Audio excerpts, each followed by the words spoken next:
എന്താണ് മരണം? മരണം എന്ന് പറഞ്ഞാൽ സഹോദരങ്ങളെ ഒറ്റ വാക്കിൽ പറഞ്ഞു തരാം. അതായത് നമ്മുടെ ശരീരത്തിലുള്ള 9 സിസ്റ്റങ്ങൾ, skeleton, muscular, nervous, respiratory, circulatory, endocrine, digestive, urinary, reproductive, ഈ 9 സിസ്റ്റങ്ങൾ ഉമ്മയുടെ ഗർഭപാത്രത്തിൽ നിന്ന് പുറത്തേക്ക് വരുമ്പോഴാണ് ഈ സിസ്റ്റങ്ങൾ മുഴുവൻ ഓപ്പൺ ആകുന്നത്, പ്രവർത്തിക്കാൻ തുടങ്ങുന്നത്. ഈ സിസ്റ്റങ്ങൾ മുഴുവൻ നിലക്കുന്നത് എപ്പോഴാണ്? മരിക്കുമ്പോഴാണ്. ഈ സിസ്റ്റങ്ങൾ നിലക്കുമ്പോഴാണ് ഒരു ഡോക്ടർ ഒരാള് ഹി ഈസ് ഡെഡ് എന്ന് പറയുന്നത്. ഡെത്ത് സർട്ടിഫിക്കറ്റ് ഡോക്ടർ കൊടുക്കുന്നത് ഈ 9 സിസ്റ്റങ്ങൾ നിലക്കുമ്പോഴാണ്. സഹോദരങ്ങളെ, ഈ 9 സിസ്റ്റങ്ങൾ എന്ന് പറഞ്ഞാൽ സ്കെലട്ടൺ സിസ്റ്റം എന്ന് പറഞ്ഞാൽ അസ്ഥി വ്യവസ്ഥയാണ്, മസ്കുലർ സിസ്റ്റം എന്ന് പറഞ്ഞാൽ പേശി വ്യവസ്ഥയാണ്, നെർവസ് സിസ്റ്റം എന്ന് പറഞ്ഞാൽ നാഡി വ്യവസ്ഥയാണ്, റെസ്പിറേറ്ററി സിസ്റ്റം എന്ന് പറഞ്ഞാൽ ശ്വസന വ്യവസ്ഥയാണ്, സർക്കുലേറ്ററി സിസ്റ്റം എന്ന് പറഞ്ഞാൽ സംക്രമണ വ്യവസ്ഥയാണ്, റീപ്രൊഡക്റ്റീവ് സിസ്റ്റം എന്ന് പറഞ്ഞാൽ പ്രത്യുൽപാദന വ്യവസ്ഥയാണ്, യുറൈനറി സിസ്റ്റം എന്ന് പറഞ്ഞാൽ മൂത്ര വ്യവസ്ഥയാണ്, ഡൈജസ്റ്റീവ് സിസ്റ്റം എന്ന് പറഞ്ഞാൽ ദഹന വ്യവസ്ഥയാണ്. ഇങ്ങനെയുള്ള ഓരോ വ്യവസ്ഥകളാണ്. ഈ വ്യവസ്ഥകളുടെ ഈ രീതികൾ മുഴുവൻ നിലക്കുന്ന സമയത്താണ് ഒരാൾ മരണപ്പെട്ടു എന്ന് പറയുന്നത്. ഒരാൾ മരിച്ചു എന്ന് പറയുന്നത് ഈ അവസ്ഥകൾ വരുന്ന സമയത്താണ്. സഹോദരങ്ങളെ, ഈ നാഡീ വ്യവസ്ഥയിലാണ് കണ്ണും കാതും പ്രവർത്തിക്കുന്നത്. ഞാൻ പറയുന്നത് നിങ്ങൾക്ക് മനസ്സിലാവണുണ്ടോ? ഇല്ലെങ്കിൽ അന്നേരം പറയണം. നിങ്ങൾ അവിടെ നിന്ന് പറഞ്ഞാൽ ഞാൻ കേൾക്കും. നാഡീ വ്യവസ്ഥകളിലാണ് കണ്ണും കാതും പ്രവർത്തിക്കുന്നത്. പേശി വ്യവസ്ഥകളിലാണ് കൈയും കാലും പ്രവർത്തിക്കുന്നത്. യുറൈനറി സിസ്റ്റത്തിലാണ് കിഡ്നി പ്രവർത്തിക്കുന്നത്. ഡൈജസ്റ്റീവ് സിസ്റ്റത്തിലാണ് ആമാശയം പ്രവർത്തിക്കുന്നത്. ഇങ്ങനെ ഓരോ സിസ്റ്റത്തിലാണ് ഓരോ അവയവങ്ങൾ പ്രവർത്തിക്കുന്നത്. ഒരാളെ ആക്സിഡന്റ് പറ്റിയ ഒരാളെ ഹോസ്പിറ്റലിലേക്ക് എത്തിച്ചു, ഡോക്ടർ അയാളെ പരിശോധിച്ചുകൊണ്ട് അയാൾ മരിച്ചു എന്ന് പറഞ്ഞാൽ ഈ 9 സിസ്റ്റങ്ങൾ നിലച്ചു എന്നാണ് അതിന്റെ അർത്ഥം. പക്ഷേ അപ്പോഴും അയാളുടെ കിഡ്നിക്ക് ജീവൻ ഉണ്ടാകും, അപ്പോഴും അയാളുടെ കണ്ണിന് ജീവൻ ഉണ്ടാകും, അപ്പോഴും അയാളുടെ കാതിന് ജീവൻ ഉണ്ടാകും, അപ്പോഴും അയാളുടെ ആമാശയത്തിന് ജീവൻ ഉണ്ടാകും. ഇതെങ്ങനെ എന്ന് വിശദീകരിക്കാൻ ശാസ്ത്രത്തിന് സാധിച്ചിട്ടില്ല. ഇതൊരു വെല്ലുവിളിയായിട്ട് നിങ്ങൾ ഏറ്റെടുത്തോ. എന്തുകൊണ്ട് നാഡീവ്യവസ്ഥ നിലച്ചിട്ട്, പേശി വ്യവസ്ഥ നിലച്ചിട്ട്, അസ്ഥി വ്യവസ്ഥ നിലച്ചിട്ട് ഈ അവയവങ്ങൾക്ക് ഇപ്പോഴും ജീവൻ നിലനിൽക്കുന്നു? പിന്നെ എങ്ങനെയാണ് ഈ വ്യവസ്ഥകൾ നിലച്ചത് എന്ന ചോദ്യത്തിന് ശാസ്ത്രത്തിന് ഉത്തരമില്ല, മതത്തിന് ഉത്തരമുണ്ട്. എന്താണ് മതത്തിന്റെ ഉത്തരം? മലക്കുൽ മൗത്ത് അലൈഹിസ്സലാത്തു വസ്സലാം ആത്മാവിനെ പിടിക്കുകയും ഈ ലോകത്ത് നിന്ന് യാത്രയാവുകയും ചെയ്യുമ്പോൾ ശരീരം അവന്റെ പ്രവർത്തനം നിലക്കുന്നു. പിന്നെ കോശങ്ങളുടെ ജീവൻ അവിടെ നിലനിൽക്കുന്നു. അല്ലാഹു സുബ്ഹാനഹു വ തആല ആത്മാവിനെ കുറിച്ച് പറഞ്ഞൊരായത്തിന് എന്താണെന്നറിയോ? യസ്അലൂനക അനിർ റൂഹ് ഖുലിർ റൂഹു മിൻ അംരി റബ്ബി വമാ ഊതീതും മിനൽ ഇൽമി ഇല്ലാ ഖലീലാ. പ്രവാചകരെ, ആത്മാവിനെ കുറിച്ച് അവര് നിന്നോട് ചോദിക്കുകയാണ്. പറയണം നബിയെ, ഖുലിർ റൂഹു മിൻ അംരി റബ്ബി, നിശ്ചയം ആത്മാവ് റബ്ബായ രക്ഷിതാവായ അല്ലാഹുവിന്റെ കാര്യത്തിൽപ്പെട്ടതാകുന്നു. വമാ ഊതീതും മിനൽ ഇൽമി ഇല്ലാ ഖലീലാ, അറിവിന്റെ വാതായനത്തിൽ നിന്ന് കുറച്ചല്ലാതെ അല്പമല്ലാതെ മനുഷ്യ മക്കൾക്ക് അല്ലാഹു തുറന്നു കൊടുത്തിട്ടില്ല. ഈ ആത്മാവ് ശരീരത്തിൽ നിന്ന് നഷ്ടമാകുമ്പോഴാണ് എന്ത് സംഭവിക്കുന്നത്?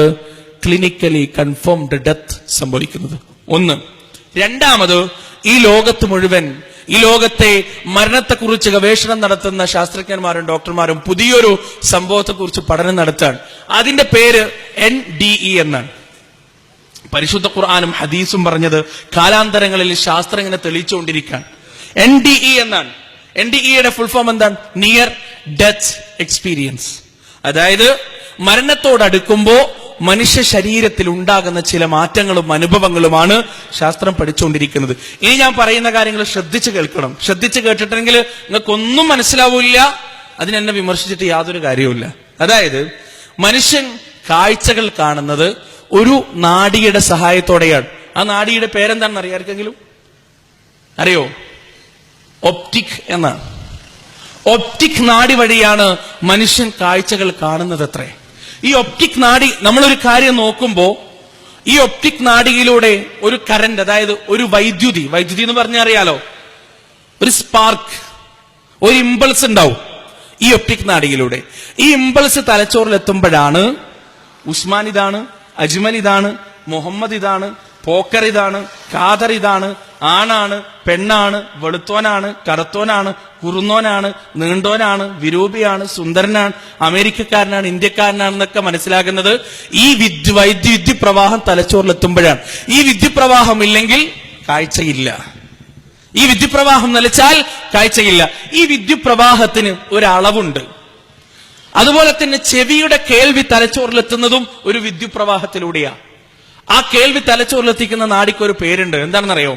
സ്റ്റാറ്റോ അക്കോസ്റ്റിക് എന്നാണ് അതിന് പേര് പറയാ. സ്റ്റാറ്റോ അക്കോസ്റ്റിക് വേണമെങ്കിൽ പോയി അന്വേഷിച്ചിട്ടോ, എന്നെ വിശ്വസിക്കണമെന്നൊന്നുമില്ല. സ്റ്റാറ്റോ അക്കോസ്റ്റിക് എന്നാണ് അതിന് പേര് പറയാ.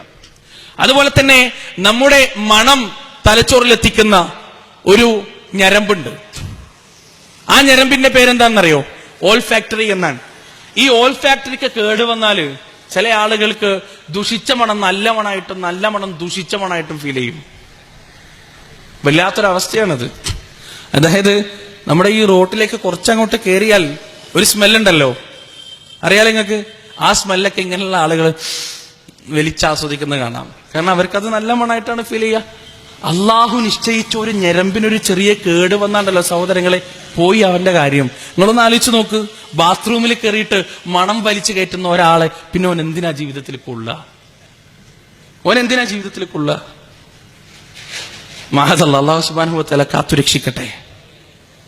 ഈ ഓൾ ഫാക്ടറിക്ക് കേടുവന്ന് അങ്ങനെ ഒരു തകരാറുണ്ട്. ഈ ഓൾ ഫാക്ടറിയിലൂടെ ഉണ്ടാക്കുന്ന വിദ്യുപ്രവാഹത്തിലൂടെയാണ് തലച്ചോറിലൂടെ ഇത് നല്ല മണാണ്, ഇത് മോശം മണാണ്, ഇത് സോപ്പാണ്, ഇത് അത്തറാണ്, ഇത് തൈരാണ്, ഇത് പാലാണ് എന്നൊക്കെ തിരിച്ചറിയാൻ കഴിയുന്നത് ഈ വിദ്യുപ്രവാഹത്തിലൂടെയാണ്. അതുപോലെ തന്നെ നമ്മുടെ നാവിൽ നിന്ന് തലച്ചോറിലേക്ക് കണക്ഷനുള്ള ഞരമ്പാണ് ഗ്ലാസ് ഓഫ് ഫാരഞ്ചിൽ. ഈ ഗ്ലാസ് ഓഫ് ഫാരഞ്ചിലൂടെ കടന്നു പോകുന്ന വിദ്യുപ്രവാഹത്തിലൂടെയാണ് എന്ത് സംഭവിക്കുന്നത്?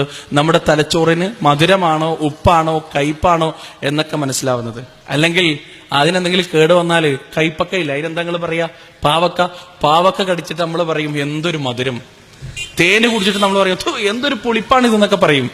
അള്ളാഹ് നിശ്ചയിച്ച ഞരമ്പിന് ഒരു ചെറിയ കേട് വന്നാൽ മതി. ഗ്ലാസ് ഓഫ് ഫാരഞ്ചിലിന് ഒരു കേട് വന്നാൽ ഇത്തരത്തിലൊക്കെ സംഭവിക്കും. അല്ലാഹു സുബ്ഹാനഹു വ തആല കാത്തുരക്ഷിക്കട്ടെ. ഈ ഞരമ്പുകളിൽ ഉണ്ടാകുന്ന വിദ്യുപ്രവാഹത്തിന്റെ അളവുണ്ട്. ഈ അളവിന് വ്യത്യാസം വരികയേ ചെയ്യില്ല. ഈ അളവിന് വ്യത്യാസം വരില്ല.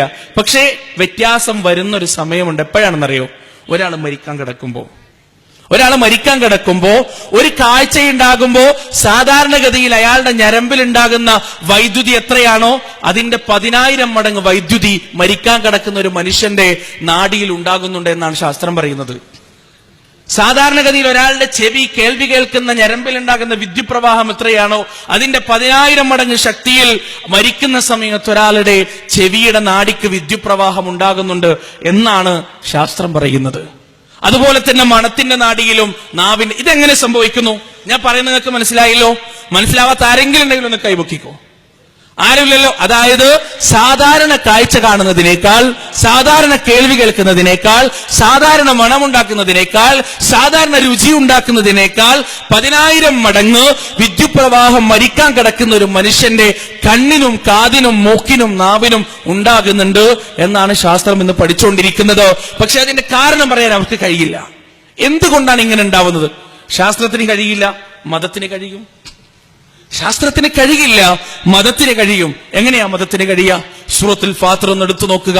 അല്ലാഹു സുബ്ഹാനഹു വ തആല പറയാ, വലൗ തറാ ഇദിൽ ളാലിമൂന ഫീ ഗമറാത്തിൽ മൗത്ത് വൽ മലായികതു ബാസിതു അയ്ദീഹിം അഖ്രിജൂ അൻഫുസകും അൽയൗമ തുജ്സൗന അദാബൽ ഹൂൻ ബിമാ കുൻതും തഖൂലൂന അലല്ലാഹി ഗൈറൽ ഹഖ് വകുൻതും അൻ ആയാതിഹി തസ്തക്ബിറൂൻ. ചില ആളുകൾ ഇങ്ങനെ മരിക്കാൻ കിടക്കുന്ന സമയത്ത് അല്ലാഹുവിന്റെ മലക്കുകൾ കടന്നു വരികയാണ്. ആ റബ്ബിന്റെ മലക്കുകളുടെ രൂപത്തെക്കുറിച്ച് ഭീകരമായ രീതിയിൽ അല്ലാഹുവിന്റെ റസൂൽ അദ്ദേഹത്തിന്റെ ഹദീസിലൂടെ വിശദീകരിച്ചു തന്നിട്ടുണ്ട്. കറുത്തിരുണ്ട രൂപമുള്ള, രോമാവൃതമായ ശരീരമുള്ള, ഇടിമുഴക്കം പോലെയുള്ള ശബ്ദമുള്ള, ദുർഗന്ധം വമിക്കുന്ന രൂപികളാണവർ. ഈ മലക്കുകൾ ഈ മനുഷ്യന്റെ അടുത്തേക്ക് വന്നുകൊണ്ട് പറയുകയാണ്, അഖ്രിജൂ അൻഫുസകും, അഖ്രിജൂ അൻഫുസകും, പുറത്തേക്ക് വരട്ടെ നിങ്ങളുടെ ആത്മാവ്, പുറത്തേക്ക് കൊണ്ടുവരിക നിങ്ങളുടെ ആത്മാവ് എന്ന് ഈ മലക്കുകൾ അവിടെ വെച്ച് പറയുകയാണ്. ഈ മലക്കുകളുടെ ഭീകരമായ രൂപം കണ്ടതുകൊണ്ടാകാം ഒരുപക്ഷെ കണ്ണിന്റെ കാഴ്ച നൽകുന്ന ഒപ്റ്റിക് നാഡിയുടെ വിദ്യുപ്രവാഹം വിദ്യുപ്രവാഹം 10,000 മടങ്ങായത് ഈ മലക്കുകളുടെ ഇടിനാദം പോലെയുള്ള ശബ്ദം കേൾക്കുന്നത് കൊണ്ടാകാം. സ്റ്റാറ്റോ അക്കോസ്റ്റിക് നാഡിയിൽ ഇന്ന് വരെ ഉണ്ടാകുന്നതിനേക്കാൾ 10,000 മടങ്ങ് ശക്തിയിൽ വിദ്യുപ്രവാഹം ഉണ്ടാകുന്നത് ഈ മലക്കുകളുടെ ശരീരത്തിൽ നിന്ന് വമിക്കുന്ന ദുർഗന്ധമായിരിക്കാം ഒരുപക്ഷെ ഇന്ന് വരെ ഓൾ ഫാക്ടറിയിലൂടെ ഉണ്ടായ വിദ്യുപ്രവാഹത്തെ 10,000 മടങ്ങാക്കുന്നത് ഈ മലക്കുകൾ നൽകുന്ന വൃത്തികെട്ട രുചി അനുഭവിച്ചത് കൊണ്ടാകാം. നാവിന്റെ ഗ്ലാസ് ഓഫ് ഫാരിഞ്ചലിൽ ഇന്ന് വരെ ഉണ്ടാകുന്നതിനേക്കാൾ 10,000 മടങ്ങ് ശക്തിയിൽ വിദ്യുപ്രവാഹം ഉണ്ടാകുന്നത്. അല്ലാഹു അഅലം, അള്ളാഹുവിനറിയാം. പക്ഷേ ഒരുപക്ഷെ അതാകാം ഇതുവരെ കാണാത്ത കാഴ്ച, ഇതുവരെ കേൾക്കാത്ത കേൾവി, ഇതുവരെ മണക്കാത്ത മണങ്ങൾ, ഇതുവരെ അനുഭവിക്കാത്ത രുചികളും അനുഭവങ്ങളുമായിരിക്കാം മനുഷ്യ ശരീരത്തിലെ നാഡികളെ പിടിച്ചു കുലുക്കുന്നത് എന്നൊരു മതവിശ്വാസി പറഞ്ഞാൽ അതിനെ എതിർക്കാൻ ശാസ്ത്രത്തിന്റെ അടുത്ത് തെളിവുകളില്ല സഹോദരങ്ങളെ.